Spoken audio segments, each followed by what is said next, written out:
Hello বন্ধুরা, আমি Shubhajit. Welcome to my another video. বন্ধুরা দেখো, বন্ধুরা এটা জগের মধ্যে একটা গাছ আছে। এই গাছটা হচ্ছে আমার বাগানের একদম নতুন অতিথি।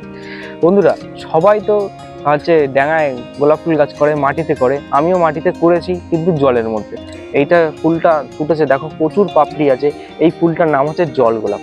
কত সুন্দর না দেখতে, প্রচুর পাপড়ি, একদম গোল, কিন্তু একদম গোল। দেখো কতটা সুন্দর, প্রচুর কুড়ি আছে। যে কটা কুড়ি আছে সে কটা ফুল ফুটবে, দেখতে খুব সুন্দর। কত সুন্দর গাছ। গাছের পাতাটাও দেখতে কিন্তু খুব সুন্দর, দেখো একদম ইউনিক টাইপের পাতাটা, খুব সুন্দর পাতা। কত সুন্দর গাছ হয়েছে। আর এই গাছটা আমি এক নার্সারি থেকে কিনেছিলাম প্রায় 2 মাস আগে। সেই নার্সারি থেকে বলে দিয়েছিল গাছটার নাম জল গোলাপ। তা আমি বলছিল যে গাছটা এরকম ফুল হয়, আমি সেরকম বিশ্বাস করিনি। আমি কিনেছি, আর একটু গাছ দেখলেই তো পছন্দ হয় এখন সবুজ প্রেমীদের, সেই লোভে লোভে গাছটা কিনেছি। কিনে যে দেখি এত সুন্দর ফুল হয়েছে, ফুলটা দেখে আমার খুবই ভালো লেগেছে, খুবই ভালো লেগেছে। এরকম জলের টাইপের ছোট ছোট পাত্রে হয়, এরকম গাছগুলো দেখতে খুব সুন্দর হয়, আর ফুলগুলো খুব সুন্দর হয়। আর আজকের ভিডিওটা এই পর্যন্ত। যদি ভিডিওটাকে ভালো লেগে থাকে তাহলে চ্যানেলটাকে সাবস্ক্রাইব করবেন, লাইক করবেন, শেয়ার করবেন। ধন্যবাদ।